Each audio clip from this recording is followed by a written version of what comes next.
என்னுடைய வணக்கம். ஒரு சில நிகழ்ச்சி மட்டும்தான் மனசுக்கு ரொம்ப நெருக்கமா ஃபீல் பண்ணும். அதை நினைச்சாலே ரொம்ப சந்தோஷமா ஃபீல் பண்ணும். அப்படிப்பட்ட ஒரு நிகழ்ச்சி தான் இன்னைக்கு இந்த சிங்கப்பெண் சிறப்பு படைய தொடங்கி வைக்கிற இந்த நிகழ்வு. உண்மையிலே மனசுக்கு ரொம்ப நெருக்கமான ஒண்ணு, சந்தோஷமான ஒண்ணு. நம்ம பாட்டி, அம்மா, அக்கா, தங்கைகள், ஒவ்வொரு வீட்டில் இருக்கிற பெண் குழந்தைகள், இவங்க எல்லாருக்குமான பாதுகாப்பை உறுதி செய்வோம்னு சொன்னோம். ஆனா அது எலெக்ஷனுக்காக மட்டுமே கிடையாது. மனசுல இருந்து நிஜமா, உண்மையா, உணர்வு பூர்வமா சொன்னதுதான். பெண்களுக்கு எதிரான இந்த கொடுமைகள்ல நமக்கு எப்பவுமே 0 டாலரன்ஸ் தான். அதுல ரொம்ப உறுதியா இருக்கிறோம். சோ சொன்னது எல்லாமே செய்யணும். கொஞ்சம் கொஞ்சமா, படிப்படியா அதை செயல கொண்டு வரணும். அதுல ரொம்ப தெளிவா இருக்கிறோம்.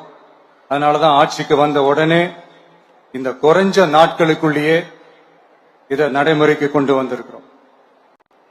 தமிழ்நாட்டில் இருக்கிற பெண்கள், பெண் குழந்தைகள் எல்லாருமே பாதுகாப்பா, தன்னம்பிக்கையோடு இருக்கணும். அதுக்கான முதல் கட்டம் தான் இந்த ஸ்டெப். இது மனசுக்கு ஒரு மன நிறைவை கொடுத்தாலும், அதே நேரத்தில் பெண்களை பத்தின சில செய்திகள்லாம் கேட்கும் போது உண்மையிலே மனசு பதறுது, கண்ணு கலங்குது. அது கண்ட்ரோல் பண்ணவே முடியல.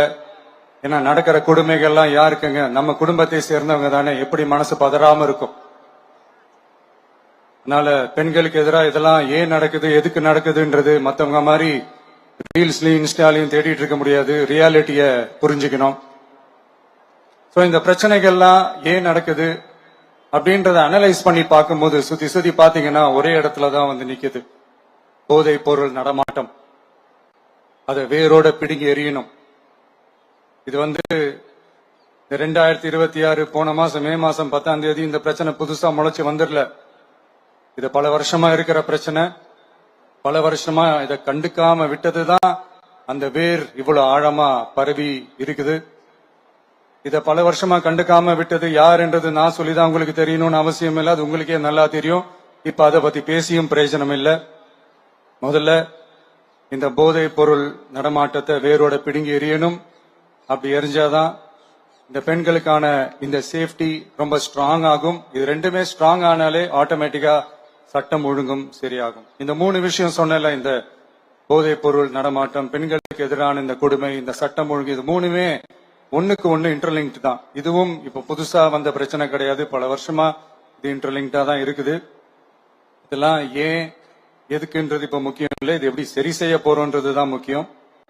பட் அதே நேரத்துல இன்னொன்னையும் நம்ம மனசுல எடுத்துக்கணும். இந்த பெண் குழந்தைகளுக்கான இந்த பாதுகாப்பு இது வெறும் சட்டம் ஒழுங்கு சம்பந்தப்பட்டது மட்டும்தானா அப்படின்னு கேட்டீங்கன்னா இல்ல. இது சமூக ஒழுங்கும் சம்பந்தப்பட்டிருக்கு. சமூக ஒழுங்குல தனி மனித ஒழுங்கும் சம்பந்தப்பட்டிருக்கு. தனி மனிதன் ஒழுங்கா இருந்தாலே அந்த சமூகம் தன்னால மாறும். ஒரு கட்டுப்பாட்டோட, ஒரு பொறுப்பா இருந்தாலே இது மாதிரி பல பிரச்சனைகளை நம்ம கண்ட்ரோல் பண்ணலாம். படிக்கிற இடத்துல, வேலைக்கு போற இடத்துல, டிராவல் டைம்ல, ஆனா டெய்லி லைஃப்ல பயம் இல்லாம மரியாதையோட நம்ம பெண்கள் வாழணும். அதுக்கான ஒரு அட்மாஸ்பியரை நம்ம கிரியேட் பண்ணணும். அதுதான் நம்மளுடைய ஃபர்ஸ்ட் டார்கெட்டு. இவ்வளவு நேரம் நான் இதெல்லாம் ரொம்ப சாஃப்டா சொல்லிட்டு இருந்தேன். ஆனா பெண்களை தொந்தரவு செஞ்சுட்டு அப்படியே எஸ்கேப் ஆகி போயிடலாம்னு நினைக்கிறவங்களுக்கு நான் ஒரு வார்னிங்காவே சொல்றேன். பெண்கள் பாதுகாப்பை டிஸ்டர்ப் பண்றவங்க யாரா இருந்தாலும் அது சகிச்சுக்கவே முடியாது. அவங்களுக்கான தண்டனைக்கான அந்த நடவடிக்கைகள் எல்லாமே போலீஸ் டிபார்ட்மெண்ட்ல இருந்து ரொம்ப கடுமையான ஒரு தண்டனையா இருக்கும். கடுமையான ஒரு நடவடிக்கைகளா இருக்கும். அந்த தண்டனை, அவங்களுக்கான அந்த சார்ஜ் ஷீட் எல்லாமே ரொம்ப ஃபாஸ்டா, ஸ்பீடா அது செயல்படுத்தப்படும். என்ன ஒண்ணு, அந்த ஸ்பீட்ல நிரபராதிகள் யாரும் தண்டிக்கப்பட்டிருக்கூடாது. இதையும் காவல் அதிகாரிகள் மைண்ட்ல எடுத்துக்கணும். தப்பு செஞ்சவங்களுக்கு மட்டுமே அந்த உண்மையான கடுமையான தண்டனை கோர்ட் மூலியமா வாங்கி தரணும். அப்பதான் அதை பார்த்து தப்பு செய்ய நினைக்கிறவங்களுக்கு கூட தப்பு செய்யக்கூடாதுன்ற அந்த ஒரு பயம் வரணும். இந்த சிங்கப்பெண் சிறப்பு படைக்காக நம் அரசு சார்பாக முதற்கட்டமாக 354 கோடிக்கு மேல நிதி ஒதுக்கப்பட இருக்கு. இந்த திட்டத்தோட இரண்டாவது கட்டமா இந்த படைக்காக மட்டுமே 2500 புதிய பணியிடங்கள் உருவாக்கப்பட உள்ளது. பெண்களோட பாதுகாப்பை ஸ்ட்ராங் பண்றதுக்காக மாடர்ன் ஃபெசிலிட்டிஸ் இருக்கிற வாகனங்களும் நவீன உபகரணங்களும் தொழில்நுட்ப சாதனங்களும் அலாட் செய்யப்பட இருக்கு. ஆல்ரெடி உமன் சேஃப்டிக்காக செயல்படுற அமைப்புகளுக்கு அடிஷனல் ஸ்ட்ரென்த் அண்ட் சப்போர்ட்டா இந்த சிங்கப்பெண் படை செயல்படுங்கிறத மீண்டும் வலியுறுத்தி சொல்ல விரும்புறேன். பெண்களுக்கு எதிரான குற்றங்கள் நடக்கிறதுக்கு முன்னாடியே அதை தடுக்கிற காவல் நடவடிக்கையில இந்த படை முக்கிய பங்கு வகிக்கும். ஃபீல்ட் ஒர்க்ஸ் அண்ட் பிரிவென்டிவ் ஆக்ஷன்ஸ்ல இந்த படை ஈடுபடுறதால அனைத்து மகளிர் காவல் நிலையங்கள் எல்லாம் வழக்கு விசாரணையிலும் குற்றவாளிகளுக்கு தண்டனை வாங்கி தர்றதிலையும் இன்னும் அதிக கவனம் செலுத்த முடியும். பெண்களை ஃபாலோ பண்றது, பாலியல் தொல்லை தர்றது, டார்கெட் பண்ணி திரும்ப திரும்ப தொந்தரவு செய்யறது, பெண்கள் கடத்தல் முயற்சி, பப்ளிக் பிளேஸ்ல அசிங்கமா நடந்துக்கிறதுக்கு பஸ்ல தொல்லை தர்றது, கூட்டத்துல பெண்களுக்கு தொல்லை தர்றதுன்னு இது மாதிரி தப்ப தடுக்கிறதுல ரொம்ப முக்கியமா இந்த சிங்கப்பெண் படை செயல்படும். பெண்களுக்கு எதிரான குற்றங்களை தடுக்க நடவடிக்கை எடுக்க இந்தியாவிலேயே முதல் முறையாக ட்ரோன் வாயிலாக பெட்ரோல் முறை அறிமுகப்படுத்தப்படும். நம்ம வீட்டு பெண்கள் அவங்களோட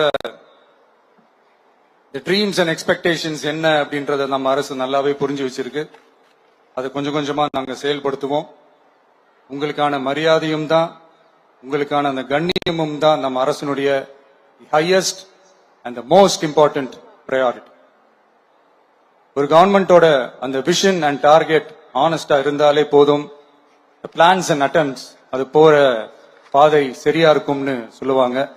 அப்படிப்பட்ட ஒரு கவர்மெண்ட் தான் நம்மளுடைய கவர்மெண்ட், உங்களுக்கான கவர்மெண்ட்.